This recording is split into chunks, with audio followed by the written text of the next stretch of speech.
Wassail.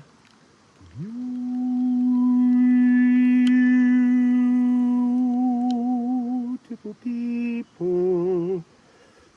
It's raining and it's very beautiful. There's so many messages that it's walking through this forest gives me so many messages, pushes me to think about so many different things. Absolutely divine, but it's also very confusing because they're coming so quickly as I pass by different trees. I can hear laughter all around me from, I don't know, tree spirits, but the tree spirits are the trees, but it's just sometimes they take a different form to be visualized. It's a massive energy of completing cycles to materialize, but it begins in the shadows, in the nutrients, in the earth where the roots of the trees are. And it was the trees were trying to show me how the roots begin as, you know, trembling, gentle, tender threads that move down, and they strengthen as they go into the shadows, pulling in nutrients to build strength, to build resilience, to grow in the most difficult places. And then as they expand, and this is the thing, slowing down, alchemy, the breath, the rate, the speed of nature, trees in particular, it is trees that are talking. And they are gifting us all with oxygen to breathe. It's just a beautiful symbiotic relationship. So it begins with the trees. You go down into the roots. And then as these tender threads grow strength, become quite strong, and then grow more and more woody, and they connect with the mycelium and the bacteria and the creatures in the soils, providing, you know, spaces of safety.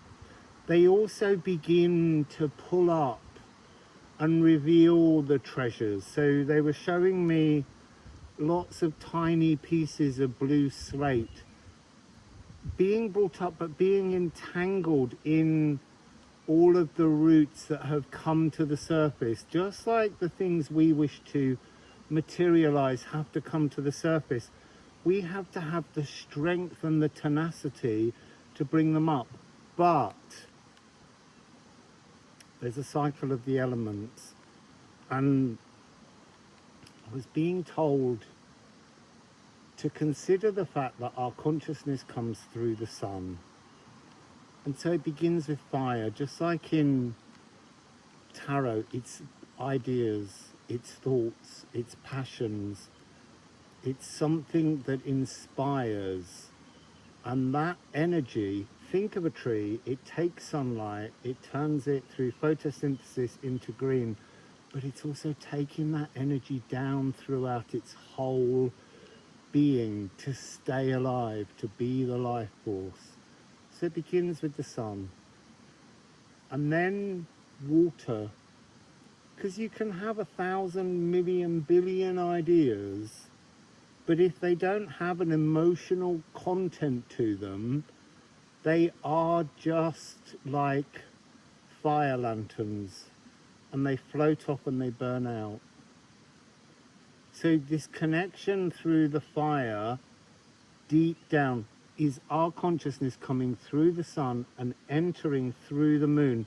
Now bear in mind that the moon sometimes is hiding behind the earth during full moon periods. So there's something about our frequency interesting. I didn't know all this. It's coming through. I'm channeling it now as I sit here. When the moon is hidden by earth, we can often be more confused, more Seven of Cups. And so that's helping us to understand the journey of suits in the tarot, because so many of the tales attached to the cards are hollow, discordant nonsense now. And that I find fascinating. The messages that people deliver that just have no resonance with, I'm not saying the truth, but with universal law, because that's what this is about. It's about writing your story, but you can't write a story unless you have the book, the pen and the ink. And that's all part of this sort of energy and the light in which to see and read it. And the universal law is the possession of the book, the pen, the ink, and the light. There are just certain things you need. Yes, we can sit and we can type it on a computer, but it doesn't follow that is the organic component. I'm not saying it's wrong either. That's not the point. There's something about an analog existence. We are not interesting, but we are. We are electronics. We are magnetic fields. But there's something, again, they're saying about the way in which universal law, you see, and they want to say hints. It's interesting. You see, I'm now being told that the story of a tree is written throughout the tree and on the tree and in the branches. It tells its story. Here we have this gorgeous tree that its story is saying, I tried branches. I tried this branch, it didn't work. I tried this branch, it didn't work. I tried another branch. Some grew a little bit. And then eventually, I knew what to do and I got it right. And I made really enormous, fat branches to support my dreams. There's something that the story is eternally internal that has to shine out. That's also really interesting. Fascinated by the message of this tree, all the verdant mosses, but as you go up, this tree may be struck by lightning, broken, severed, lost its top, and yet just across here, look, that small branch, there's new growth. It doesn't matter how damaged you are. If your roots are deep inside the earth energy, nature will support you in growing. So I had to pause them because I had a plastic bag over my iPad to stop the rain getting there, but actually the rain has eased. So let's go back. Our consciousness comes through the sun, that's the fire. It goes through the moon, regardless of where the moon is around the earth, it still goes through the moon to come down towards us. But that's where emotions get warped. And so that's A and E, that's the tetrachord, that's the ragas of India, the Greek lyre, the outer two notes of the four-stringed harp, with the inner two notes being the festiniog railway. Being tuned to your story, how you tell it, how you sing it, how you express it. And then we have air. Air is the edit suite. Working out which cycles that you've imagined and created in emotional content to need to be completed. So today I went for a walk to look for another bench, because this bench I'm sitting at today and yesterday was actually designed by the artist who I'm staying with. And she told me of another bench that's made from some ancient oak, and I tried to get there, but I got lost and came in a full circle, and that was part of this energy. Cycles. We have to complete cycles. Yes, there is a continuous unfinished symphony, but you have to complete the movements. And sometimes we wish to materialize things, but we need to complete certain cycles. And those cycles are earthbound. It doesn't matter where you imagine them, where you feel them, they have to be connected to the natural world for the roots of you and nature to bring up the treasures and the jewels. So a materialization is an idea that has an emotion, that is fine-tuned and edited. That's the practice of creativity. And then it's the presentation to the earth. But it must begin in earth. It comes more heavy rain. Do you remember a couple of days ago, the solstice reading? So here is the other side of the amazing tree where we sat together and I sang the song of the tree. It's all moist again today. Beautiful, incredible, moss-covered magnificence. Hello, tree. You see, and that's wanted me to go back to this subject of tears and tear ducts. You know, within your tears, sorry, it's all part of this materialization because it's linked to this acacia thing. There's something DNA, the strands of the woven DNA are present in our tears. So there are, within my tears, memories of all my ancestry, including my mother and my father, who made me. And that's true. The other thing I'm picking up very strongly is, you know, there are very few animals who are known to cry through emotions. And yet trees cry resinous sap. It's where this tears, golden tears of acacia, is inspired from. And those tears are tears of joy at being alive.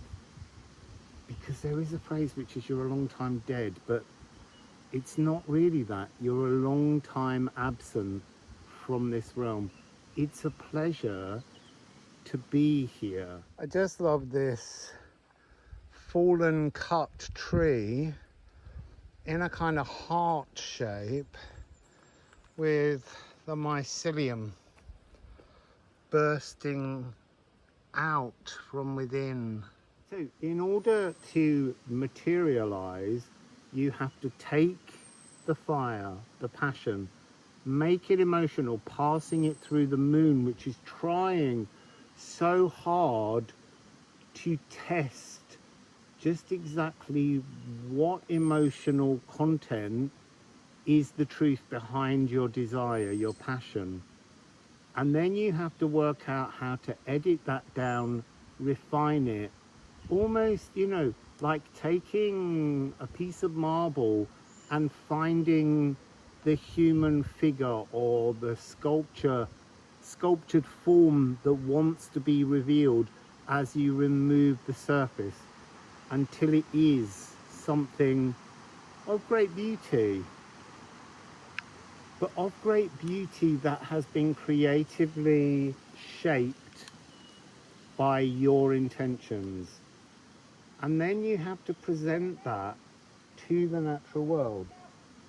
And you have to say, this is what I intend through my creativity, through my desire, through my passion, through my feelings, to have as a living physical dream. And that's when the natural world with Pluto can bring it up. This oak tree is just so fascinating. It's like a giant frequency portal, but it's harmonious with its two trunks climbing up. Wow, so I've just been looking at water lilies. They're all about to open. And just as I got here, there was a trembling in the air and all the blood inside my body kind of vibrated and coursed upwards like a kind of dizziness. Absolutely gorgeous feeling. It was a really beautiful feeling. So I'm going to carry on walking. So gorgeous, this huge lake here.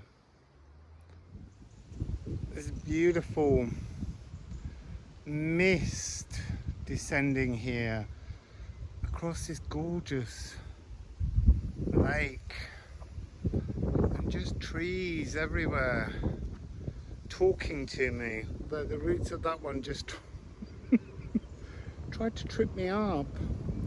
I love this changing colour as you rotate, or as I rotate. You're not rotating, although I was dizzy just now. It felt like going through the shimmering portal of something new that was opening. Interesting, as I'm walking down here, there's small pieces of slate, and as I'm walking maybe 6-10 feet behind me, the slates are jumping in the air, and I really get the sense of there being like a kind of rock gnomes, but sort of, you know, earth elementals being really kind of playful and trying to demonstrate magic that we think doesn't really exist, and it's their presence that brings it forwards. But as I walk, they're just skipping stones behind me. It's very sweet. So that's my little message today. No cards, too wet for them. So wassail, beautiful people.